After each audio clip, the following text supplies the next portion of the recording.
آپ نے سنا ہوگا حضور نے سورہ رحمان کے بارے میں فرمایا ہے، سورۃ الرحمن عروس القرآن، یہ سورہ رحمان جو ہے یہ قرآن کی دلہن ہے۔ جیسے دلہن کو آپ خوشنما لباس پہناتے ہیں، آراستہ پیراستہ اس کو گہنے اور اس کو زیور پہناتے ہیں، تو جس طریقے سے سجاتے ہیں آپ دلہن کو، اللہ تعالیٰ نے ایک سورت قرآن مجید میں یہ ایسی رکھی ہے سورہ رحمان کہ اسے خوب سجایا ہے۔ اس میں الفاظ کا در و بست، اس کا اپنا ایک ڈیوائن میوزک ہے۔ وہ تو اللہ تعالیٰ قراء جو ہے خاص طور پر مصر کے قراء، اللہ تعالیٰ ان پر رحمت نازل فرمائے، ان کی خطاؤں سے درگزر کرے۔ جس طرح قرآن کے انٹرنسک میوزک کو انہوں نے واضح کیا ہے، واقعہ یہ ہے کہ اگر یہ لوگ نہ ہوتے، شیخ عبد الباسط محمد عبد الصمد، شیخ محمود خلیل الحصری، یہ لوگ کہ جنہوں نے قرآن کے اس غنا میوزک، یہ لفظ جو ہے آپ حیران نہ ہو کہ میں یہ کوئی شاید توہین کر رہا ہوں قرآن کی، حضور نے یہ لفظ استعمال کیا ہے، تغنو، اس قرآن کو اچھی سے اچھی خوشلہانی کے ساتھ پڑھو۔ من لم یتغن بالقرآن فلیس منا، جو قرآن کو بہتر سے بہتر انداز میں، اچھی سے اچھی آواز میں، خوشلہانی کے ساتھ پڑھنے کی کوشش نہیں کرتا، وہ ہم میں سے نہیں ہے۔ بلکہ ایک مرتبہ حضور رات کے وقت آپ گشت پر تھے اپنے ساتھیوں کے حالات معلوم کرنے کے لیے۔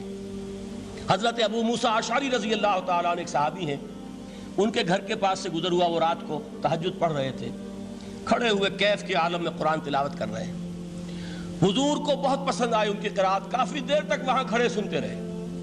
اب انہیں کیا پتا کون سن رہا ہے، بالکل اسی طرح سمجھ لیجئے ایک بات یاد آئی ہے، حضور فرماتے ہیں کہ جس طرح کان لگا کر اللہ قرآن کو سنتا ہے کسی چیز کو نہیں سنتا۔ ہمیں نظر نہیں آتا نا، ہمیں معلوم نہیں، ہم قرآن پڑھ رہے ہیں تو سننے والا کون ہے؟ سب سے زیادہ کان لگا کر خود اللہ۔ یہاں اس لیے مجھے یاد آیا کہ ابو موسیٰ اشعری کو کیا پتا تھا کہ کون سن رہا ہے؟ وہ اپنی کیفیت میں نماز میں تہجد میں قرآن کی تلاوت کر رہے تھے، اور ظاہر بات ہے ان کے گھر ایکڑوں میں بنے ہوئے نہیں تھے، ایک ایک کمرہ، ایک ایک کوئی حجرہ، ایسے ہی تو گھر تھے نا صحابہ کے، لہذا حضور پاس سے گزرے، آواز آئی، کافی دیر سنتے رہے۔ اس کے بعد آپ تشریف لے گئے، صبح فجر میں ملاقات ہوئی تو حضور نے تحسین کے انداز میں فرمایا، یا ابا موسیٰ انک قد اوتیت مزمارا من مزامیر آل داؤد، اے ابو موسیٰ تمہیں تو آل داؤد کے سازوں میں سے ایک ساز اللہ نے عطا فرما دیا ہے۔ جس طرح حضرت داؤد لہن داؤدی مشہور ہے کہ جب وہ پچھلے پہر رات کو حمد کے ترانے الاپتے تھے، قرآن میں ہے کہ پرندے شامل ہو جاتے تھے ساتھ، اور پہاڑ وجد میں آتے تھے، پہاڑ بھی ان کے ساتھ شریک ہوتے تھے۔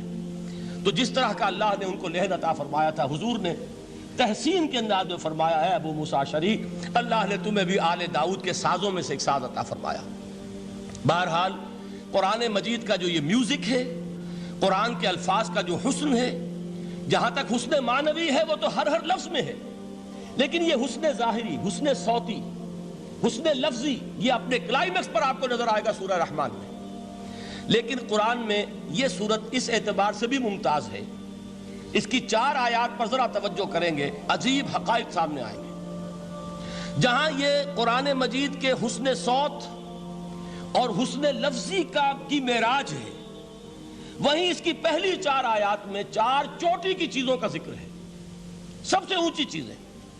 پہلی آیت کیا ہے؟ الرحمن، ایک آیت ہو گئی۔ رحمان کیا ہے؟ اللہ کا نام ہے۔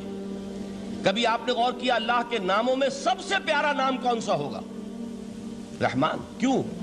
اس کا مادہ کیا ہے؟ رحمت۔ ہمیں سب سے بڑھ کر جس چیز کی ضرورت ہے وہ کیا ہے؟ رحمت خداوندی۔ نام اچھی طرح سن لیجئے اس حضور کے قول کو۔ حضور فرماتے کوئی شخص جنت میں مجرد اپنے عمل کی بنیاد پر داخل نہیں ہو سکے گا جب تک کہ رحمت خداوندی دستگیری نہ کرے۔ کسی صحابی نے بڑی ہمت اور جرأت کا ثبوت دیا کہ پوچھ لیا، کیا حضور آپ بھی؟ جب آپ نے فرمایا کوئی شخص داخل نہیں ہو سکتا جنت میں محض اپنے عمل کی بنیاد پر جب تک کہ رحمت خداوندی جو ہے وہ دستگیری نہ فرمائے۔ پوچھا گیا کیا آپ بھی؟ آپ نے فرمایا ہاں میں بھی۔